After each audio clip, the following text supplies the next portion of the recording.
Oh, man. Dude, it is so over. It's so over, man. Putinism is done.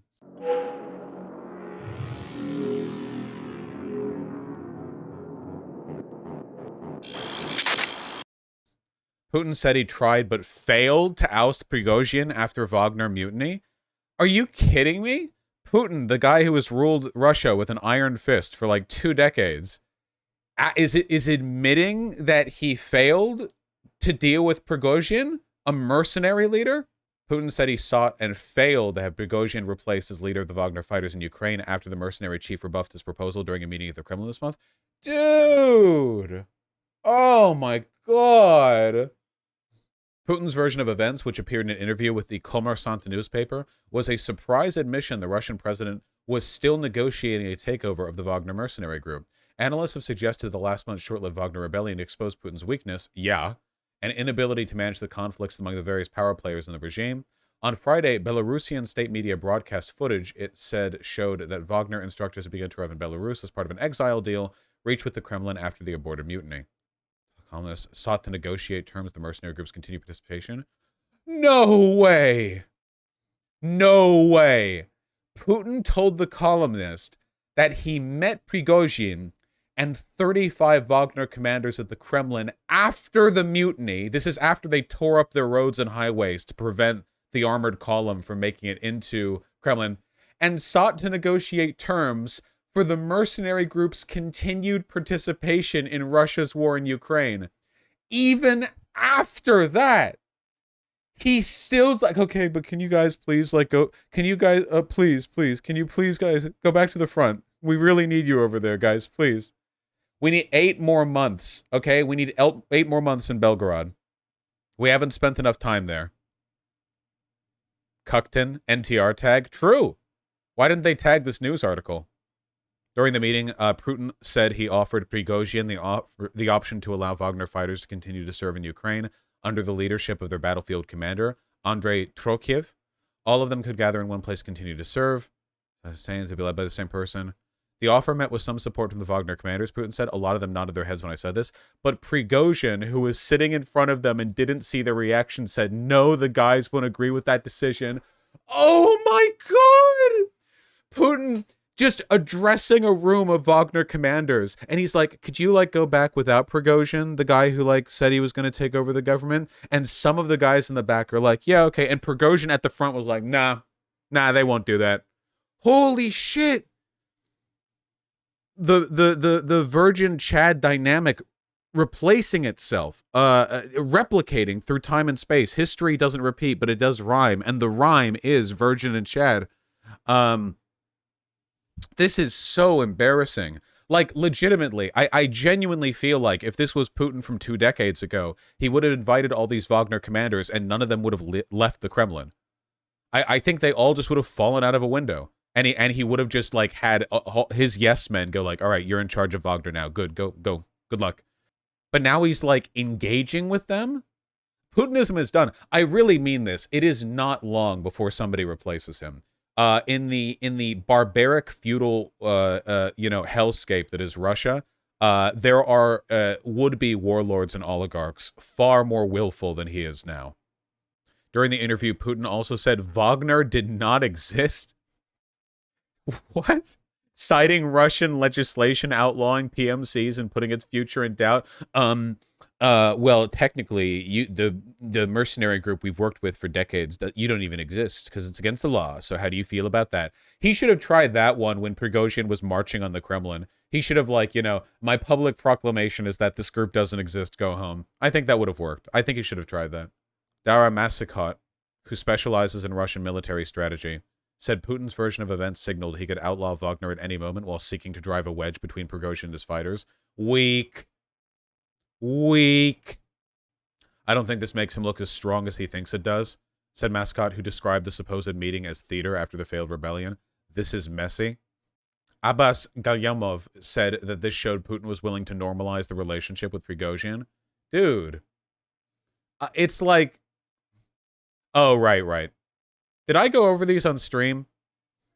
These photos of Prigozhin just in the group chat with, like, beard and wig, just being a goofy goober, just being a silly goose. No, you didn't. He looks so funny. I love the Tropico tier disguise. Yeah, he's trying on which, like, dictator outfit he's going to wear after seizing the Kremlin. He's a wacky guy. On Friday, a leaked image showed Prigozhin sitting in his underwear on a bunk in a field tent decorated with a Wagner insignia. On Thursday, the Pentagon press secretary Pat Ryder said, "At this stage, we do not see Wagner forces participating in any significant capacity in support of combat operations in Ukraine." I know that a lot of people weren't happy that Prigozhin didn't kill Putin or whatever, but I have to say, in the long run, I feel like this was probably best case scenario for Ukraine. Prigozhin taking the lead introduces a lot of unknown variables and potential problems, whereas now it's still Putin in charge, but he's obviously weaker, and the Wagner group has basically been pulled out of Ukraine. Like, just tens of thousands of troops and a ton of morale for the Russian army lost. You know? Like, it's a huge win for Ukraine, undeniably. The CIA did an excellent job bribing Prigozhin to do all of this. Ukraine acknowledged on Friday its troops were advancing, quote, not so quickly, in a counteroffensive to recapture territory in the east and south from Russian forces. No, the war isn't going to be over soon, unfortunately, and it's not going to be super, super quick. This is just the problem is just, like, war is hard. You know? That is a fundamental problem with war, and it's that war is difficult. I don't think there's any way around that. There might eventually be a big breaking point where a bunch of, where a bunch of Russian soldiers fold or flee, or there's some, like, big rout as territory is reclaimed. These things are possible, but for the most part, the future of the war is going to be small, incremental progress and the occasional setback from Ukraine. Another big issue is that the territory they're entering into has been entrenched by Russian forces for longer than the territory they quickly reclaimed earlier on. The biggest difficulties they're going to face, of course, are going to be like in areas that Russian troops have had enough time to fully mine the territory, because minefields are difficult to deal with. Is all the red disputed? Yeah, the red here within Ukraine is Russian. Well, it's not Russian territory; it's Russian-controlled territory. This chunk right down here is Crimea, and this dark red line encircling this section, that's the portion of the Donbass that was Russia-controlled prior to the invasion. The removal of Wagner forces. Where here is Bakhmut? I always forget. It's further down south, isn't it? Or am I completely misremembering? It's up? It's up? I am misremembering, I see. The middle? I'm not going to just find it off a map. Ukraine is a pretty big country. The removal of Wagner forces near Donetsk. The removal of Wagner forces are probably going to lead to more incremental progress in this area, but again, it's going to be suffering. Bakhmut, there we go. Yeah, you can't see it because of the little icons right there. See, you have the portion, you have the wedge right here of Ukrainian control, or pseudo-control, that extends into Bakhmut, but the area has mostly been taken by Russians, which means that Russians have mined probably the entire area. I assume that Russia still has like 50 million trillion mines left over from the Afghanistan war that they're just like tossing out like candy or like flowers with the flower girl, you know? So movement through this area is going to take a long time, like a long time. And since these areas have been under Russian control basically from the start, it's going to be even longer. Yeah, mines are super cheap. Like one big fancy HIMARS missile costs like 100,000 mines or more. Like, I don't even know the exact proportion, but they're very expensive. Or sorry, they're very cheap. They're very inexpensive. What are the chances that half of them are duds like most of their equipment? Oh, I'm sure a lot of the mines are duds. That's actually one of the things that makes them especially dangerous. It's because, like, for, even if only one mine in 10 functions appropriately, you can't risk a 10% chance of instantly dying. Yeah, it's area denial, right? The point of mines isn't to kill a lot of soldiers, because they don't kill that many, I don't think. Like, well, okay, sorry, I should be careful with what I say. Mines kill plenty of people, but the primary purpose of the mines is not to kill large numbers of people, it's to deny territory. soldiers slow down significantly in areas that they know are mined, and that makes it difficult to advance. Makes it hard to charge across territory, to capture fortifications. It's dangerous stuff. A lot of content creators use Deep State Map. It has different Bakhmut borders. I don't know when this was last. Oh, last updated the 5th of May. I wonder how many changes have there been in the past 2 months anyway. It is updated. I wonder why they didn't update it. Bakhmut. Wish I was better with maps. Like, here, right? I'm blind. I think this is the best strat that Ukraine can do. Well, I'm not a military leader, so, can't really say. Blue is territory that has been liberated in the past 2 weeks. Nice. Ah, Bakhmut, there we go. Okay, so then I guess the best comparison here would be,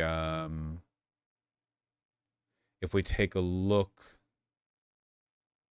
at... Oh, God, now I forget where Bakhmut was on this map. There was like a wedge. There was a Pac-Man slice. There we go. No, down. There we go. Wait, does this look different than how it used to? Wait. Wasn't this just... Wasn't there a wedge here? Did this map change? Did it refresh? It updated? Oh, well, no wonder I was confused. I was looking for the slice. Why did it... Okay, whatever. Well, I was going to compare then to now, but then they just updated... Okay. Okay, guys, so they took all that land in the past 2 minutes. Great. Yeah, okay, there we go. Whatever. Well, that's good. Clearing out the territory around Bakhmut. Yeah, making serious headway. So blue is recently reclaimed territory, and the green is like, what, past 2 months? Past 6 months? Something like that? Oh, yeah, okay. You can see some slivers of territorial gain, but it's going to be a long fight. Eventually, something will break with the Russians. The Ukrainians still have, as I understand it, very high morale. They fired a general for going public with how bad the situation is on the Russian side. I wonder when they're going to do their next wave of conscriptions. They will. Russian general in Ukraine removed for strategy criticism. Ha! Classic. Dismissed Ivan Popov. Good, he has a silly name. You can't have a guy like this leading people. Ivan Popov? Come on. The map is also on a delay because Ukraine asked for temporary radio silence due to counteroffensive. Yes, you know, some value in not immediately reporting everything. Yeah, he's out of there. Oh, Godspeed to our boys. And girls. And girls. Zelensky roasting Russia at a press conference. Nah, we've seen this. He's told this joke a number of times. The Ukrainians also killed one commander recently in Russia. Yes, I saw this. This was very, very, very, very funny. An ex-submarine commander was posting his jogging route on that fitness app that got some U.S. soldiers in trouble. I think it's the same one who got some U.S. soldiers in trouble because they were, like, giving the locations of U.S. military positions because they were doing jogs around the perimeter of their camp, and it was logging those jogs and providing exact, like, satellite geolocated like assessments of the proportions of the base and its location. Anyway, he was providing his location on the app, and then apparently the his post to that app was like liked by a Ukrainian military official, and then he got shot. Who was the person who liked it? Or was that part fake news? The fact that it was liked beforehand. Budanov? The Ukrainian intelligence minister or something? So he really did. That is true. I have to confirm that. 1 second. Russian commander possibly stalked via Strava and shot dead on run. Who received kudos from the Ukrainian chief of defense. Vitsky was shot at 6 a.m. while jogging in a park. 7 shots were fired at him from a Makarov pistol. As a result of gunshot wounds, he died in the spot. The HUR did not claim responsibility for his death, but added due to heavy rain the park was deserted. There are no witnesses who could provide details or identify the attacker. Russian investigators believe his running route was tracked on Strava, and his death was linked to the first anniversary of the Kalibr attack on July 15th. A screenshot from his profile on Strava mapped out a 14-minute activity in Krasnodar, and the Ukrainian chief of defense, Kirilo Budanov, gave him kudos for it. The previous Monday, he also went for a jog in the same route through the same park. So yeah, I guess, yeah, he posted his jog route to this little fitness app. Ding, you have been liked by the Ukrainian Minister of Defense. Winky smiley face. He was in Russia. He was in Krasnodar. That's a Russian city. He wasn't in Ukraine. You have to assume there are a ton of Ukrainian spies in Russia right now. I mean, they're right next to each other, and there was like a heavy overlap in population before the war. You know, it's like, yeah. Wow, this is your jogging route? That's so cool. Not to mention fifth columnist, yeah. God, that's funny. Deputy Commander of Russian Southern Military District, General Lieutenant Oleg Sokov, has died near Berdyansk. Well, that's a lot of medals on his chest. I assume that death is significant. Damn, sucks to suck. Look how far away he was from the front line, too. Oops. And last Ukraine-related link I have here. Yes, Cornel West is doing all the exact... Literally, he's saying literally everything you would think he'd say. It's the exact same. NATO caused it. I'm not pro-Russia, but let me repeat every Russian talking point there is. Brain dead. Yeah, we know exactly what he's saying here. It's not fully and entirely predictable. We did recently have a House vote on no longer providing military support to Ukraine, and every single yes vote, it didn't pass, but every single yes vote was from a Republican. Every single one.